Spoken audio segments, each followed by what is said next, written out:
We're glad to have you back. You're still watching TVC Breakfast, and this is FCT Brief. We're still discussing counterterrorism, and we still have with us in the studio retired Captain Lukman Gidado.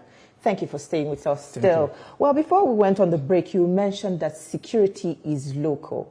Well, critics say that those arrested that have admitted to this, terrorism acts are pawns, and the masterminds are left untouched. Shouldn't the real battle be about being about persecuting the masterminds behind these terrorist attacks?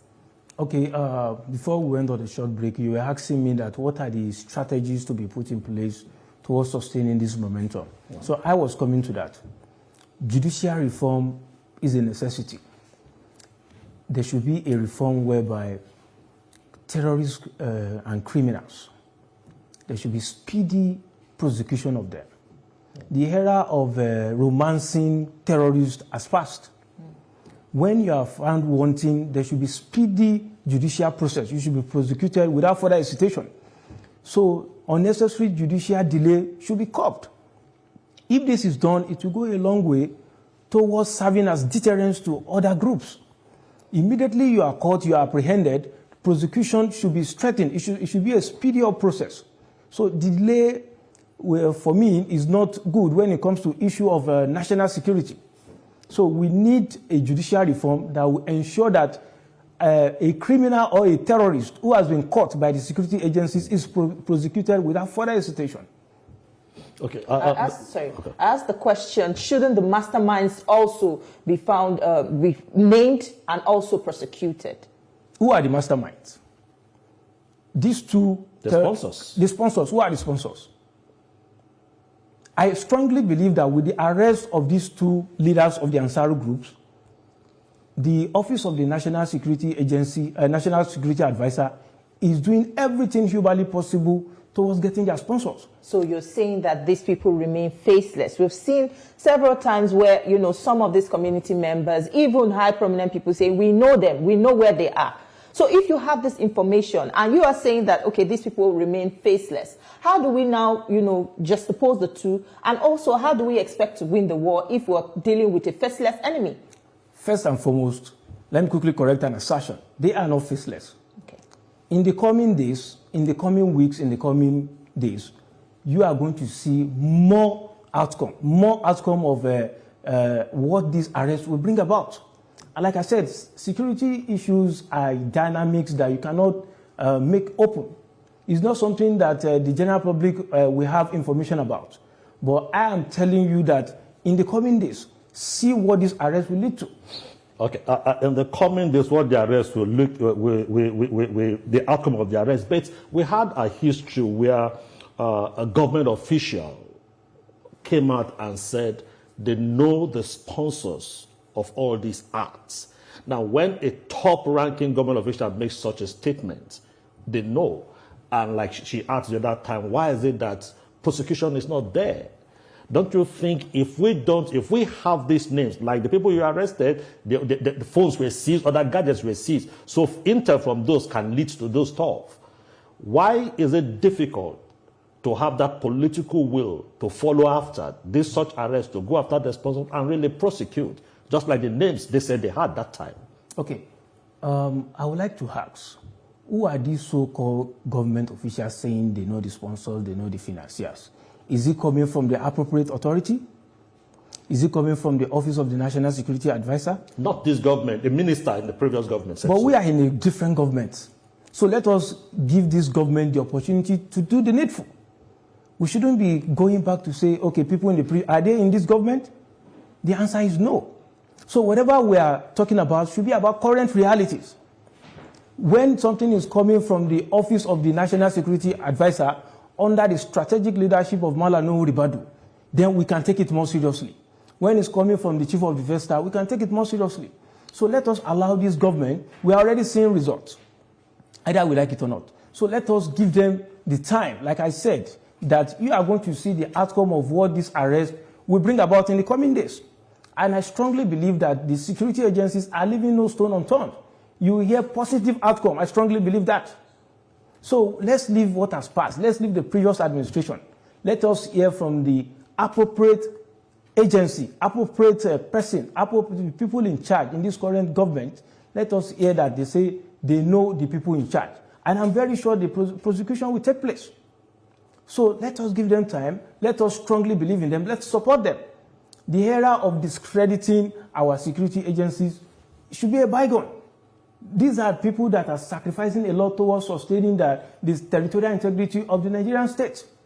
So I want to call on all Nigerians that we are already seeing results.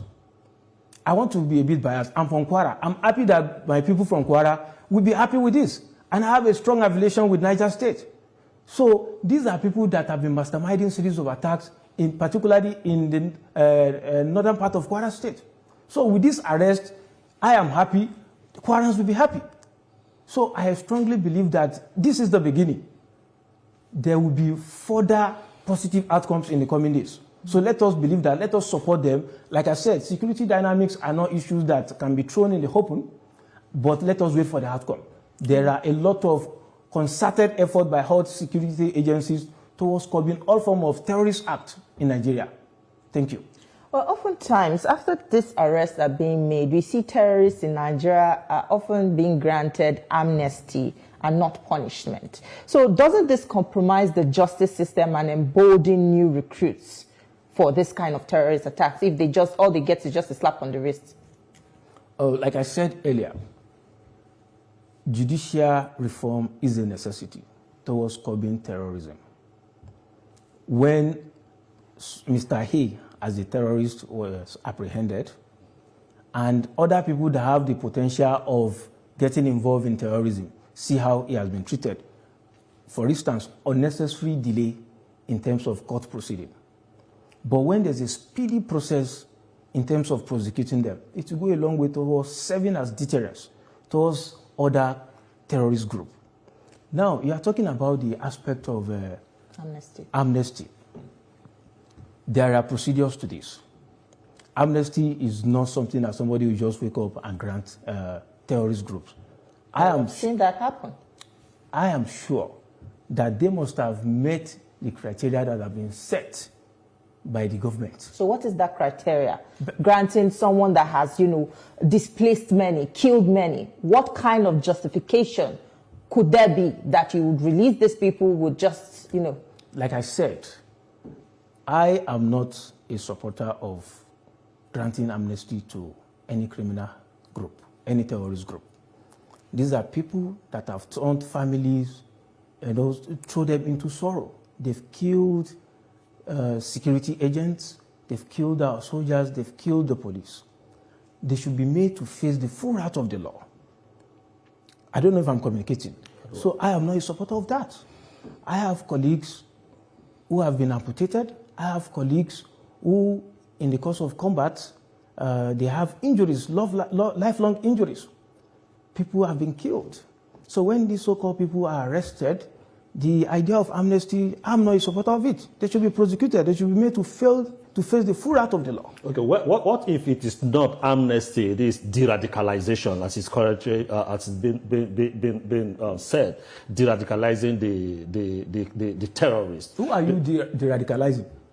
You are de-radicalizing somebody who is a mastermind of weapons, somebody who can handle weapons. Like I said, let them face the full wrath of the law. Who are you de-radicalizing? This is somebody that have been killing people innocently, destroying critical government national infrastructure, killing innocent civilian. So that person will now be apprehended. You now say you want to de-radicalize him. We've seen instances whereby these so-called people still go back to their criminality.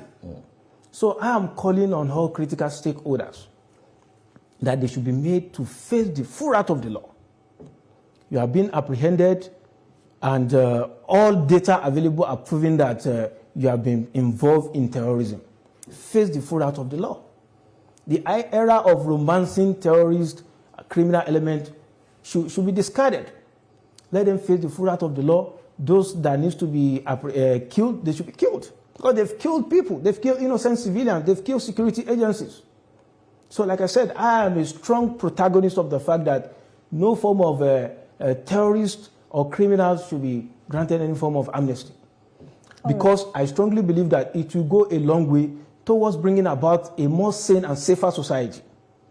Well, allegations persist that some institutions, they actually have the support of some critical institution, and also some security officers have been accused of, colluding with these terrorist groups. Take, for instance, how do they move money as well?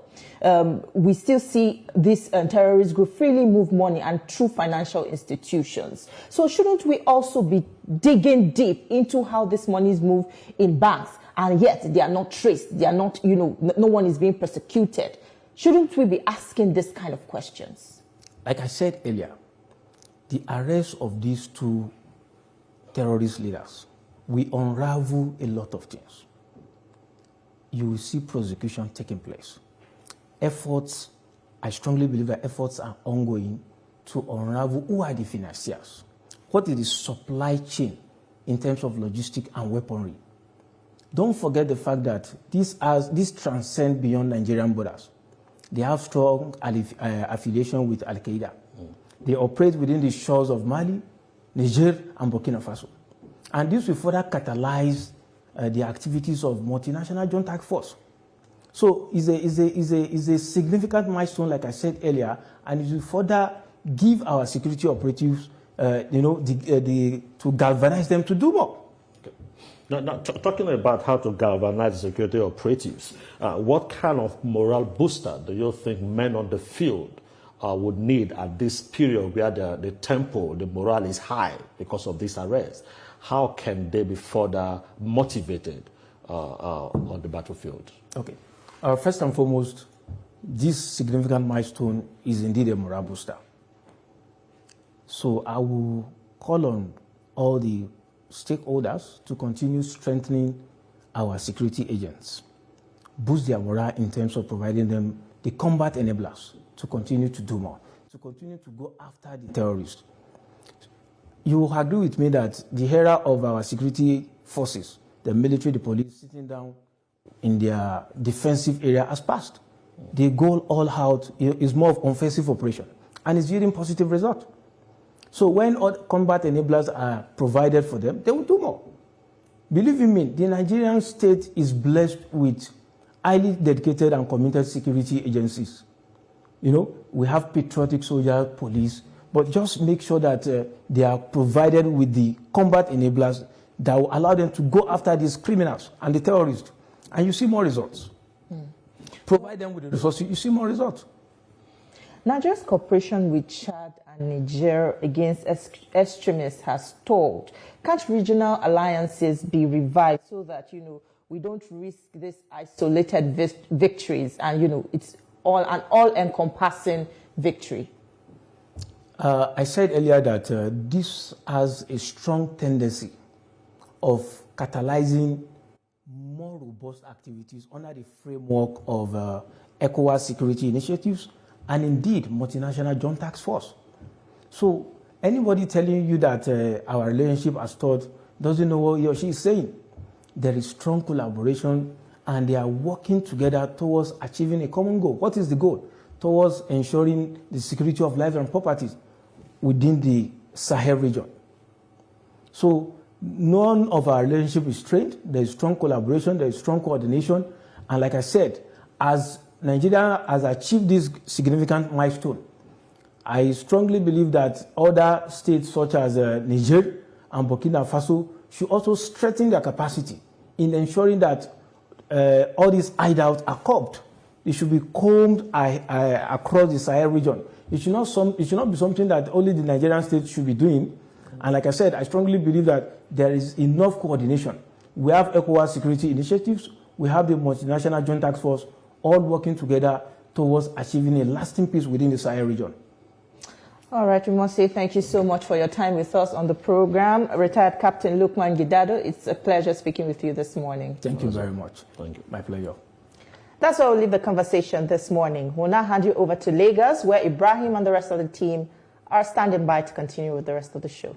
Thank you very much, Tejesu. That's quite an insightful conversation and very thoughtful at this point in time. Thank you.